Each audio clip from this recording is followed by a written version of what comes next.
차원이 다른 믿음을 드리는 방송 풍수명가입니다. 우리가 살면서 외면할 수 없는 현실적인 문제에 대하여 살펴보겠습니다. 먼저 구독자가 아니신 분은 빨간색 구독 버튼을 한 번만 눌러주시기 바랍니다.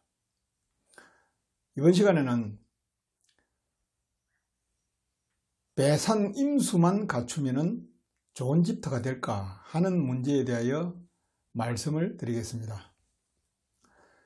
우리 국민들 중 상당수가 집터를 고를 때에 배산 임수라는 말을 많이 들어서 잘 알고 있습니다. 그러면 현실적으로 배산 임수의 조건만 갖춘 집터라면 크게 문제가 없는 집터일까 하는 것에 대해서 말씀을 드리고자 합니다. 풍수에 대해서 식견이 많이 부족한 분들도 주변에서 배산임수 하니까 배산임수가 집터의 기본이라는 것 정도는 아시는 분들이 많습니다. 물론 집터를 구할 때 배산임수라는 것은 굉장히 중요한 조건이면 틀림이 없습니다. 그러면 집터가 배산임수의 조건을 갖추어야 하는지부터 먼저 말씀을 드리겠습니다. 배산이라고 하면 집을 지을 땅을 기준으로 집 뒤쪽에 산이 우뚝 솟아 있어야 된다는 뜻이고, 임수라는 것은 앞쪽으로는 물이 흘러가는 강이나 냇가가 있어야 집터의 기본을 갖춘 집터가 된다, 그런 뜻입니다. 그런데 많은 국민들이 배산임수라는 말만 믿고 집터를 구해서 결과적으로 좋은 집터가 아닌 나쁜 집터에서 자신의 꿈을 이루지 못한 사례들이 많다는 것을 말씀드리고자 하는 것입니다. 제가 전국을 다니면서 이러한 사례들을 많이 보고 있습니다. 매사가 그렇듯이 깊이 알지 못하는 경우 오히려 모르는 것이 아는 것보다 나을 수가 있습니다. 배산임수가 중요한 이유는 우리나라의 경우 겨울에 북서 계절풍, 바람이 굉장히 강한 그런 지형적인 특성을 갖고 있습니다. 그래서 먼저 현실적으로 차가운 바람을 막아줄 수 있는 하나의 방패 같은 산이 뒤쪽에 위치를 하고 있어야 하는 것입니다. 그래서 배산이라는 것이 현실적으로 중요시했고, 앞쪽에 임수라고 하는 물이 놓여 있다는 것은, 물은 주거 생활에 있어서 가장 중요한 필수 요건입니다. 물을 쉽게 활용하고 얻을 수 있다는 것은 주거지로서 살기에 편리함을 갖춘 집이 되는 것입니다. 그런데 이 부분도 정확하게 아셔야 된다 하는 말씀을 드리고자 하는 것입니다. 풍수적으로 보면은 배산이라고 하면은 지기, 땅의 기운은 바로 산줄기를 따라 흘러서 집터로 들어오게 되는 것입니다. 반대로 이야기하면은 집터로 들어오는 산줄기가 부실하면은 집터의 지기가 좋을 수가 없다는 것입니다. 좋은 지기는 굉장히 먼 거리의 산줄기를 따라서 흘러와서 집터에 와서 머물러야 하는 것입니다. 그것이 첫 번째 원인이고, 두 번째의 배산의 중요한 것은 땅의 지기가, 집터에 형성되어 있는 지기가 보존되어야 하는 것입니다. 아무리 좋은 기운이 형성되었더라고 해서 되었더라도 기운이 흩어져 버리면 가치가 없는 것입니다. 땅의 기운은 바람에 의해서 좌우됩니다.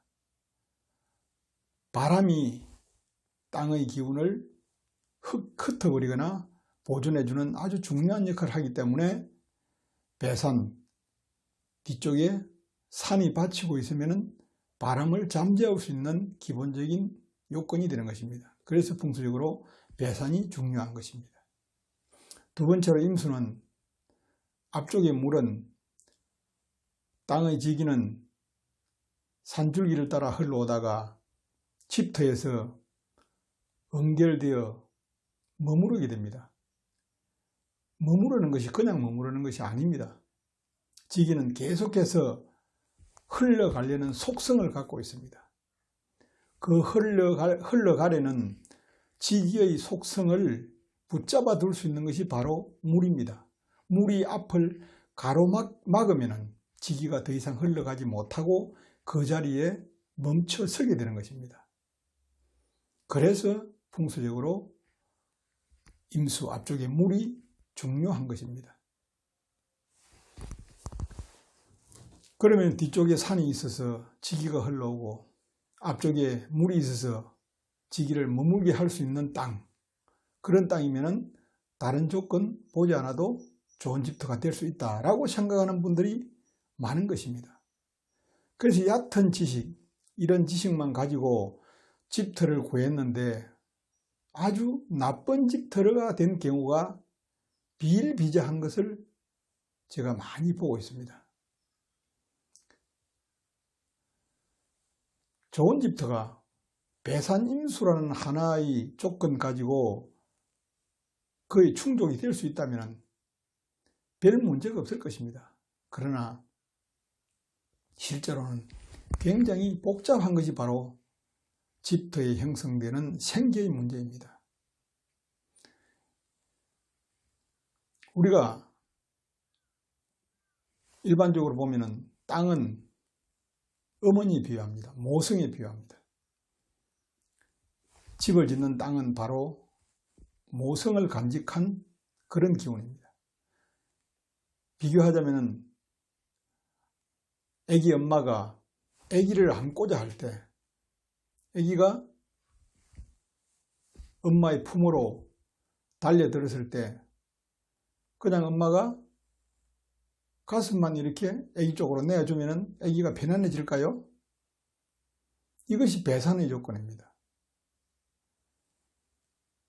배산만으로 아기가 편안할 수 없습니다. 아기가 편안해지기 위해서는 엄마가 두 팔로 안아줘야 합니다. 비로소 엄마가 두 팔로 포근하게 안아줌으로써 아기는 편안함을 유지하게 되는 것입니다. 이 두 팔로 안아준다는 것은 배산만으로는 지기를 완전하게 좋은 기운으로 만들 수 없다는 것을 의미하는 것입니다. 그래서 좌우 전면의 산이 또 필요한 것입니다. 이러한 원리를 알지 못하는 경우에 문제가 될 수 있고, 배산이 위치하고 있더라도 좌우 전면의 산이 제대로 기운을 안아주지 못할 경우에 오히려 더 나쁜 땅이 될 수 있는 것이 현실적으로 중요한 것입니다. 그것은 바람은 산을 따라서 산의 표면을 스치면서 불어갑니다. 배산만 있고 좌우의 산이 제대로 갖춰지지 않으면 오히려 바람은 더 강력하게 산을 비끼면서 불어감으로써 대지에 형성된 좋은 기운을 더 많이 흩어버립니다. 그럼 오히려 더 나쁜 땅이 될 수가 있는 것입니다. 또 하나, 물이라는 것도, 물은 흘러가면서 땅을 때리고 흔드는 그러한 특성을 갖고 있습니다. 물이 앞쪽에 위치하더라도 대지의 기운을 흔들지 않아야 좋은 땅이 되는 것입니다. 그러나 물길의 모양, 물이 흘러가는 흐름의 모양새에 따라서 대지를 충격할 수도 있고 충격하지 않을 수도 있습니다. 그래서 대지를 충격하지 않는 모양새로 물길이 흘러가야 하는 것이 더 중요한 것입니다.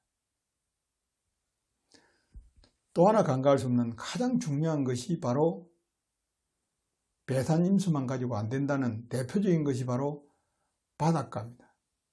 바닷가에는 뒤쪽에 산이 위치하고 앞쪽으로 큰 바다 물결이 위치하고 있으면 다 명당이 될 수 있겠죠. 그러나 바닷가 명당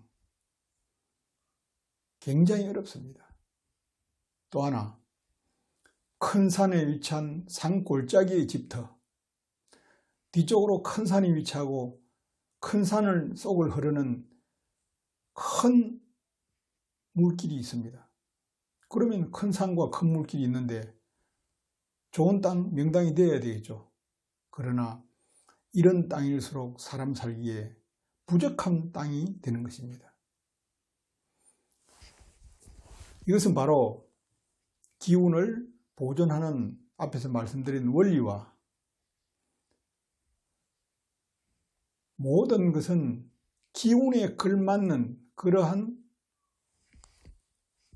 터가 형성이 되어야 하는 것입니다. 우리 일반적인 그 삶의 그 현실과 보면은 장년, 청년이 받는 밥상과 어린 애가 받는 밥상은 차이가 있게 마련입니다.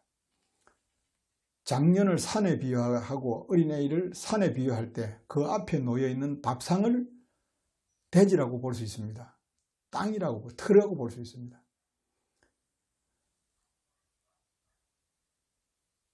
산도 크고 물도 큰데 그 가운데 놓여있는 대지는 작다는 것은 밥상이 청년의 밥상의 크기와 비교해 볼 때 아주 작다는 뜻입니다. 아이의 밥상에 불과한다는 것입니다.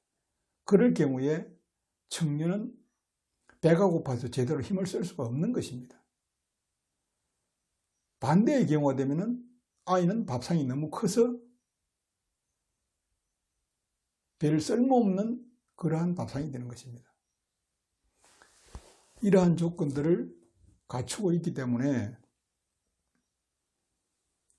시중에서 흔히 이야기하는 배산임수라고 해서 명당이 된다는 생각은 버려야 합니다. 그리고 집터의 좋은 생기를 형성하는 기본적인 원리가 있습니다. 집터는 살아있는 사람이 거주하는 터는 죽은 사람이 들어가는 묘지와는 근본적으로 차이가 있습니다.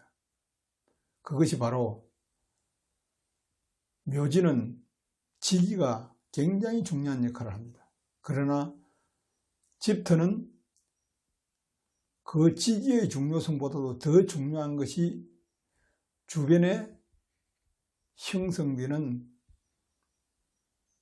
그러한 기운을 보존해 줄 수 있는 조건입니다. 조건, 전후 좌우의 조건. 그래서 바로 풍수적으로 집터는 외기가 내기를 성행한다고 하는 것입니다. 즉 말해서 지기가 조금 모자라더라도 외기 바깥의 형상이 잘 짜여 있으면 기운을 가운데 모을 수 있어서 좋은 집터가 될 수 있다는 것을 의미하는 것입니다. 이와 같은 과학적인 그런 이론을 염두에 두시고 집터를 보셔야지 배산임수만 되면 명당이 된다는 잘못된 생각 버리셔야 합니다. 구체적으로 땅을 최종적으로 낙점하시기 전에 이와 같은 땅의 실체에 대한 의문이 드실 경우는 연락을 주시면 성의껏 자문해 드리겠습니다. 감사합니다.